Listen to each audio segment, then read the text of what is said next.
বুধবার শ্রী রামকৃষ্ণ মিশন সেবাশ্রমে শ্রীমা সারদা দেবীর 171তম জন্মতিথি সব ধরনের ধর্মীয় নীতি নিয়মানুসারে পালন করা হয়।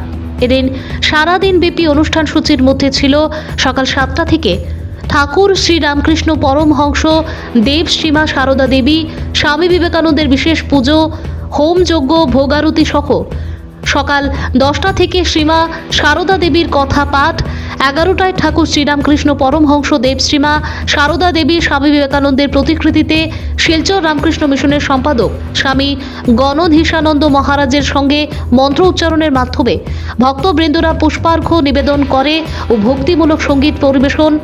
দুপুর 12টা থেকে 2টা 30 মিনিট অবধি চলে ভক্তদের মধ্যে মহাপ্রসাদ বিতরণ।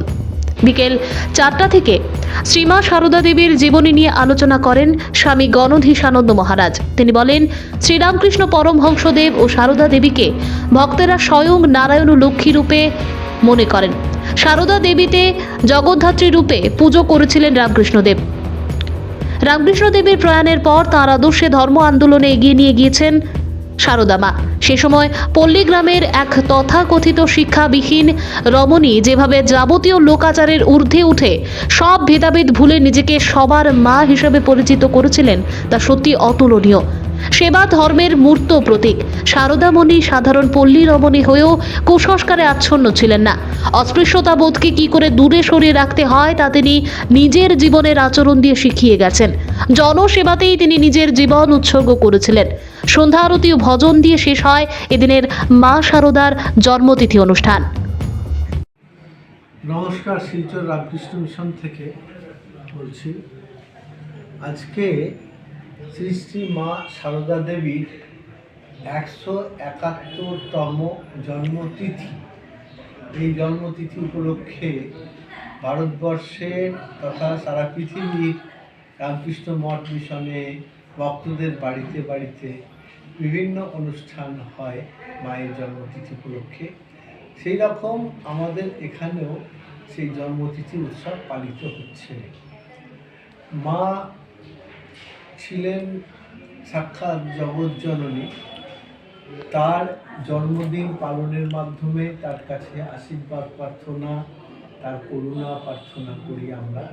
তিনি যেন আমাদের সমস্ত সাংসারিক দিকগুলো সুখে শান্তিতে কাটে, নির্বিঘ্নে কাটে, সেই প্রার্থনা করি। তিনিও এসেছিলেন সেই জন্যে।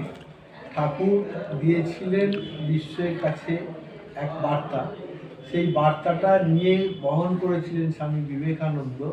আর মা সারদা এই সংসারে সেই বার্তাটাকে কীভাবে কাজে লাগানো যায় সেটা করিয়ে দেখিয়েছেন। অত্যন্ত ছোট্ট ছোট্ট কাজ থেকে শুরু করে বড় বড় কাজ পর্যন্ত কী করলে, কীরকমভাবে কাজটা করলে ভগবান আনন্দিত হন তার সন্তানদের সেবার রূপ কাজে, এবং তখন আমাদের তার কৃপা বাড়ি বর্ষিত হয় আমাদের ওপর, সেটা শিখিয়ে গেছেন মা তার জীবনের মাধ্যমে। জয়রামবাটিতে তার জীবনকালে ছোট্ট ঘরে তার কাটানো, একটা কাপড়কে 14টা সেলাই দিয়ে পরা, গিট দিয়ে পরা, সেইভাবে কীভাবে সংসারের অত্যন্ত কষ্টের মধ্যেও নিজেকে ঠিক রেখে, ঈশ্বরের দিকে মন রেখে, সবার দিকে দৃষ্টি রেখে সবার সেবা করে কাটানো যায়, সেটা তিনি আমাদের দেখিয়ে গেছেন। আর সেই দেখানোটা আজকের যুগেও সমানভাবে প্রযোজ্য।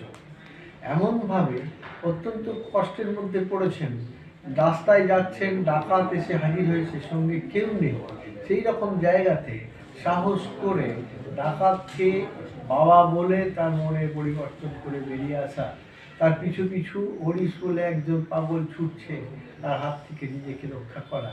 আবার সমাজে কত ইংরেজদের অত্যাচার চলছে, মেয়েদের উপর অত্যাচার চলছে, মা সেই বিপ্লবীদের, সেই মহিলাদের স্থান দিচ্ছেন নিজের কাছে। এগুলো অত্যন্ত দেখে শেখার মতো। তাই আজকের এই পরিস্থিতিতেও আমাদের সামনে কত রকমের এসে হাজির হয়, বিপদ এসে হাজির হয়, পরীক্ষা এসে হাজির হয়। মায়ের জীবন নিয়ে যদি আমরা দেখাশোনা করি তো দেখব যে আমাদের জীবনটিও অত্যন্ত সামঞ্জস্য হয়েছে। আজকের দিনে ভক্তদের কাছে আমাদের এই প্রার্থনা মায়ের জীবন নিয়ে আপনারা সবাই যদি সংসারে চলতে থাকেন, সবাই খুব আনন্দে থাকবেন। আর আমরা আনন্দের সন্তান, আমরা আনন্দে থাকবো, এটাই তো আমাদের সবার কাছে প্রার্থনা, সবার কাম্য। সেই জন্য সবাইকে বলছি, মায়ের আশীর্বাদ আপনাদের সবার উপর বর্ষিত হোক, ঠাকুরের শান্তির আশীর্বাদ, আপনারাও খুব শান্তিতে আনন্দে থাকুন। আর আজকের অনুষ্ঠানে যারা এসেছেন, যারা